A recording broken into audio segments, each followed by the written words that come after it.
Hello everyone. तो आज के हम इस वीडियो में देखेंगे सितंबर का वीकली करंट अफेयर।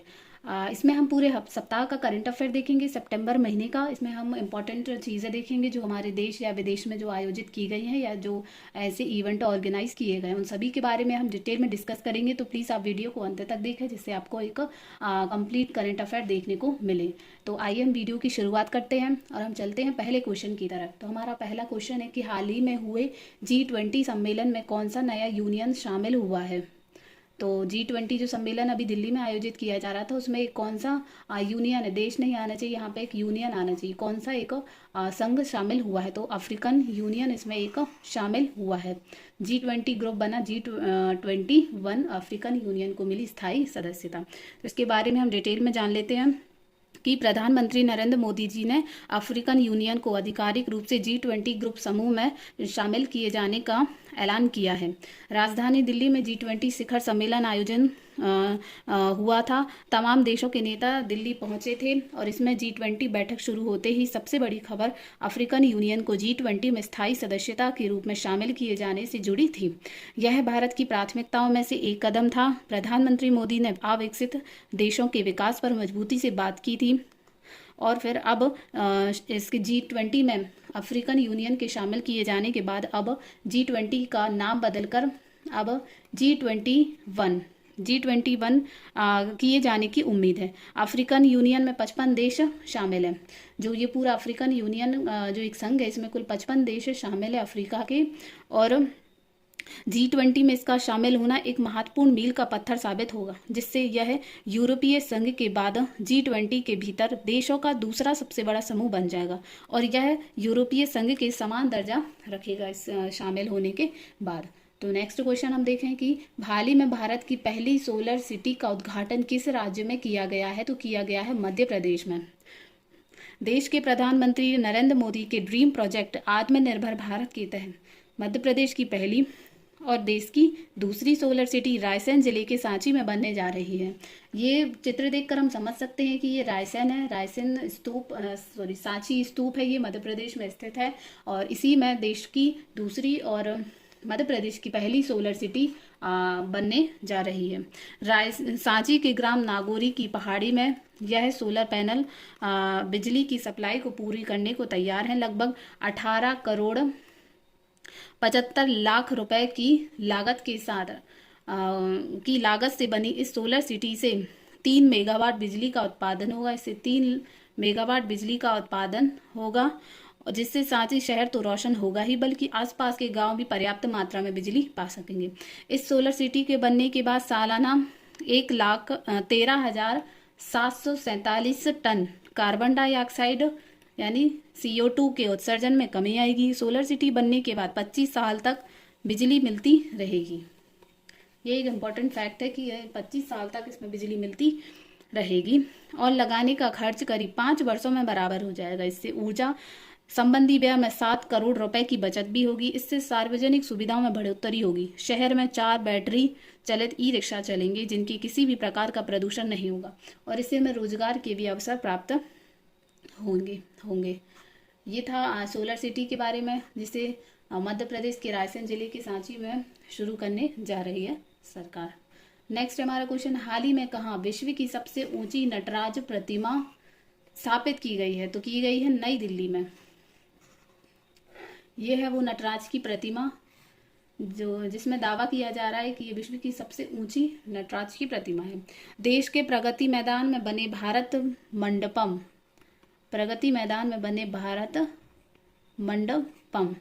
में नटराज की मूर्ति लगाई गई। भारत मंडपम ये वही जगह है जहां पर G20 समिट आयोजित हुई। अष्ट धातु से बनी नटराज की ये मूर्ति दुनिया में सबसे ऊंची है। इंदिरा गांधी राष्ट्रीय कला केंद्र ने नटराज की मूर्ति की तस्वीरें साझा की थी। इस पर प्रधानमंत्री मोदी ने लिखा था कि भारत मंडपम में भव्य नटराज की मूर्ति हमारी समृद्ध इतिहास और संस्कृति के पहलुओं को जीवंत करती है। नटराज जो ये मूर्ति है, मतलब ये जो नटराज है वो भगवान शिव का रूप माना जाता है। ऐसी मान्यता है कि इस रूप में भगवान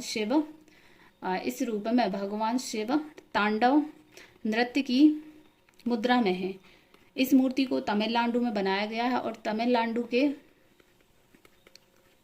तमिलनाडु के स्वामी मलाई के प्रसिद्ध मूर्तिकार राधा कृष्णन स्थापति और उनकी टीम ने बनाया। जो राधा कृष्णन के पूर्वज जो थे वो चोल साम्राज्य में के समय से मूर्तियां बना रहे हैं। ये मूर्ति जिस अष्ट धातु से बनाई गई, अब हम उस अष्ट धातु को जान लेते हैं, उन 8 धातु को। तो पहले नंबर पर जिंक, जिंक के बाद कॉपर, कॉपर के बाद सिल्वर, सिल्वर के बाद गोल्ड, उसके बाद आ जाएगा लेड, लेड के बाद टिन, टिन, उसके बाद आ जाएगा मरकरी, और उसके बाद आयरन, 8वें नंबर पर आयरन। तो ये इन अष्ट धातुओं से, इन 8 धातुओं से ये बनाई गई है। इसका वजन कुल 18 टन है। 18 टन। 1 टन में कितने किलोग्राम होते हैं? तो 1 टन में 100 किलोग्राम होते हैं। इसका मतलब हुआ कि यह 1800 किलोग्राम की है। तो आप समझ सकते हैं इसका वजन 1800 किलोग्राम यानी कि 1800 केजी। इसे बनाने में 10 करोड़ रुपए की लागत हुई है। कुल 10 करोड़ रुपए खर्च हुए हैं इसमें। और इसकी ऊंचाई 27 फीट है। ऊंचाई 27 फीट, ऊंचाई 27 फीट है। और दावा है कि अष्ट धातु से बनी ये दुनिया की सबसे ऊंची नटराज की प्रतिमा है। नेक्स्ट क्वेश्चन की तरफ हम चलें। तो नेक्स्ट क्वेश्चन है हमारा 23 सितंबर से स्ट्रीट चाइल्ड क्रिकेट विश्व कप का आयोजन किस शहर में होगा? राज्य तो ठीक है बट आंसर के अनुसार शहर में होगा, तो चेन्नई में होगा। पहली बार चेन्नई स्ट्रीट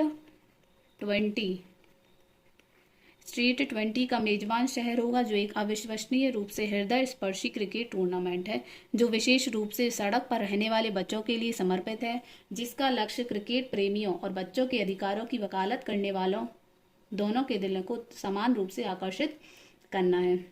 स्ट्रीट 20 एक उल्लेखनीय पहल है जो सीमाओं और पृष्ठभूमियों से परे 15 देशों के कुल 15 देशों के सड़क पर रहने वाले बच्चों को एक साथ लाती है। इस असाधारण टूर्नामेंट में अब हम कुछ देशों के नाम जाने तो इसमें शामिल है यूके के बाद यानी यूनाइटेड किंगडम के बाद ब्राजील के बाद हंगरी के बाद मैक्सिको, उसके बाद दक्षिण अफ्रीका के बाद श्रीलंका और रवांडा जैसे कुछ देश इसमें शामिल हैं। जो बात इस आयोजन को और भी खास बनाती है कि वह यह है कि यह भारत में आईसीसी विश्व कप क्रिकेट से पहले होता है, जो इसे ग्रह पर सबसे भव्य क्रिकेट तमाशे के एक आदर्श के रूप में प्रस्तावना बनाता है। इस बार भारत की स्ट्रीट 20 टूर्नामेंट में 1 नहीं बल्कि 8 टीमें उतारेगा, यानी कि भारत की तरफ से इसमें कुल 8 टीमें हिस्सा लेंगी। भाग लेने वाली टीमों में चेन्नई से India tigers, team India, India Lions, India cats, Delhi से हो जाएगी इंडिया वोल्व्स, कोलकाता से इंडिया पैंथर्स, मुंबई से इंडिया किंग कोबरा और उड़ीसा से इंडिया क्रोकोडाइल शामिल हैं। ये टीमें देश के अलग अलग कोनों से क्रिकेट का जुनून, ऊर्जा, भावना चेन्नई लेकर आएंगी। तो ये है street children cricket world cup, ये उसकी कुछ फोटो। नेक्स्ट हमारा हाल ही में किस देश ने मून स्नाइपर लॉन्च किया है? अभी हाल ही में तो किया है जापान ने। जापान की अंतरिक्ष एजेंसी को पिछले महीने 1 हफ्ते में 3 बार अपना मिशन टालना पड़ा था। इसके पीछे का कारण था खराब मौसम। बार बार खराब मौसम के चलते जापान को मून मिशन की लॉन्चिंग की तारीख को बदलना पड़ा था, लेकिन आखिरकार जापान ऐसा करने में अब सफल रहा। भारत के चंद्रयान 3 की सफलता के बाद अन्य देश भी अब चांद पर पहुंचने के लिए इसरो की राह पर हैं। अब चांद पर जाने के लिए जापान ने कदम बढ़ाया है। जापान की अंतरिक्ष एजेंसी, जो एक इम्पॉर्टेंट फैक्ट है, एग्जाम्स में पूछी जाती है, जैसे करंट में किसी भी देश की अंतरिक्ष एजेंसी ने यदि कोई मिशन लॉन्च किया है या फिर कोई काम किया है तो उस देश की अंतरिक्ष एजेंसी हमारे लिए इम्पॉर्टेंट हो जाती है। तो जापान की अंतरिक्ष एजेंसी है जाक्सा। इसका फुल फॉर्म है जापान एक्सप्लोरेशन एजेंसी ने अपना मून स्नाइपर लॉन्च किया है। इस मून मिशन में रॉकेट एक लैंडर को ले जाएगा, जिससे 4 से 6 महीने में चंद्रमा की सतह पर पहुंचने की उम्मीद है। नेक्स्ट क्वेश्चन हमारा, हाल ही में किस देश में सरकारी कर्मचारियों को आईफोन इस्तेमाल करने पर रोक लगा दी गई है? तो चाइना। ये एक अटपटा क्वेश्चन लग सकता है आपको कि ऐसी क्या वजह थी कि आईफोन इस्तेमाल करने पर ही रोक लगा दी। तो इसके कई इकोनॉमिक रीजंस होते हैं, कंट्री वाइज रीज़न भी होते हैं कि किसी एक ही क्षेत्र में ऐसा क्यों किया जाता है। तो कुछ उसके रीज़न को भी हम इस वीडियो में जानेंगे। तो आईफोन बनाने वाली कंपनी, हम सभी जानते हैं कि जो आईफोन बनाती है उस कंपनी का नाम है एप्पल। और ये जो कंपनी है ये अमेरिका की है। एप्पल अमेरिका की कंपनी है। तो आईफोन बनाने वाली कंपनी एप्पल को चीन ने बड़ा झटका दिया है। चाइनीज सरकार ने सरकारी अधिकारियों को आईफोन इस्तेमाल करने पर बैन लगा दिया है। एप्पल के लिए यह बुरी खबर है क्योंकि कंपनी के लिए चीन सबसे बड़ा विदेशी मार्केट है। सन 2022 में कंपनी का जो 18% रेवेन्यू था वह चीन से आया था। इस खबर के बाद एप्पल के शेयर में गिरावट आई और इसका मार्केट कैप करीब $200 बिलियन साफ हो गया। पिछले कुछ समय से वॉशिंगटन और बीजिंग के बीच तलखी भी बढ़ गई थी। एप्पल के लिए चाइनीज सरकार का यह फैसला इसलिए महत्वपूर्ण हो जाता है क्योंकि कंपनी के ज़्यादातर प्रोडक्ट्स चीन में ही मैन्युफैक्चर होते हैं और वहाँ की कंपनी एक है फॉक्सकॉन, वह सप्लायर होती है, सबसे बड़ी सप्लायर होती है।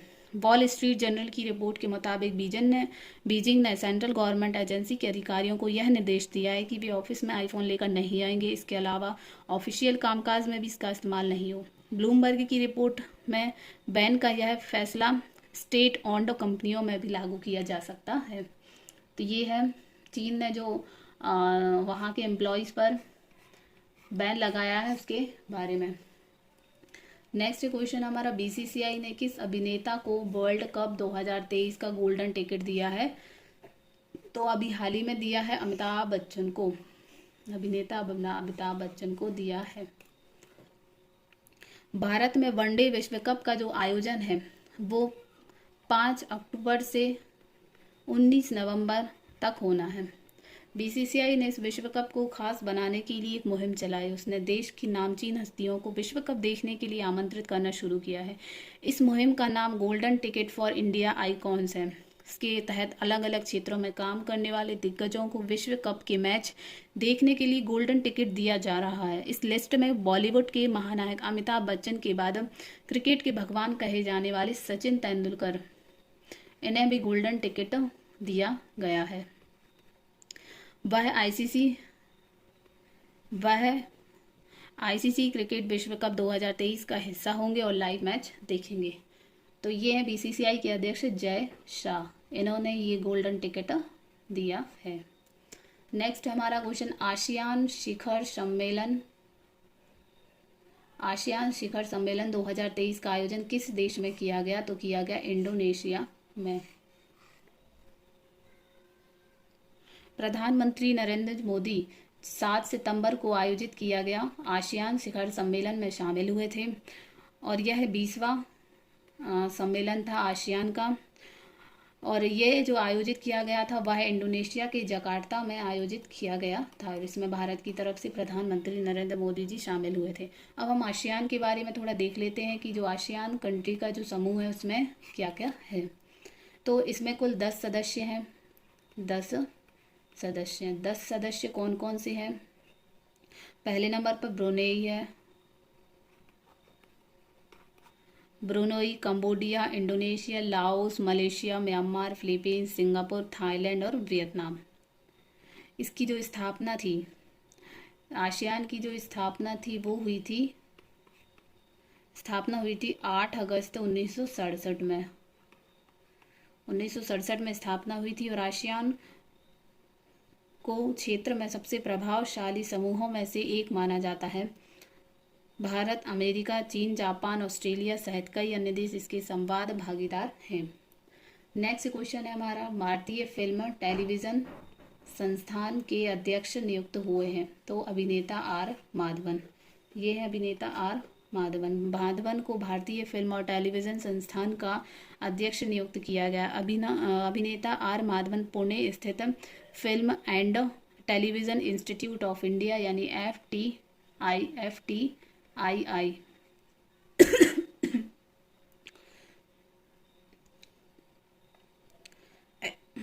FTII में फिल्म निर्माता शेखर कपूर का ये स्थान लेंगे। ये शेखर कपूर हैं, जिनका कार्यकाल इस साल मार्च में समाप्त हो गया था। नेक्स्ट हमारा क्वेश्चन, हर साल 15 सितंबर को शिक्षक दिवस किस महापुरुष के सम्मान में मनाया जाता है? तो डॉक्टर सर्वपल्ली राधाकृष्णन के सम्मान में मनाया जाता है।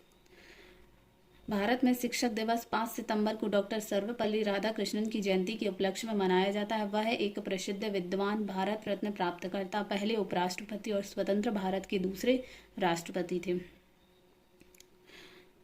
1931 में और नहीं, भारत जो ये जो शिक्षक दिवस है वह सन 1962 से भारत में मनाया जा रहा है। 1931 में सर्वपल्ली राधाकृष्णन आंध्र विश्वविद्यालय के कुलपति थे। 1931 में ये कुलपति थे। उसके बाद 1948 में भारत विश्वविद्यालय शिक्षा आयोग के भी आयोग का गठन किया। 1954 में उन्हें भारत रत्न से सम्मानित किया गया। उसके बाद उन्हें 1961 में जर्मन बुक ट्रेड का शांति पुरस्कार मिला था। डॉक्टर राधाकृष्णन 1962 में भारत के राष्ट्रपति बने थे। प्रधानमंत्री नरेंद्र मोदी जी ने यह भी कहा कि शिक्षण एक पेशा नहीं है, जीवन का एक तरीका है। ये था आज का करंट अफेयर जो हमने देखा और पूरे हफ्ते का करंट अफेयर देखा। यदि आपको पसंद आया हो तो प्लीज़ हमारी वीडियो को लाइक करें, शेयर करें एवं चैनल को सब्सक्राइब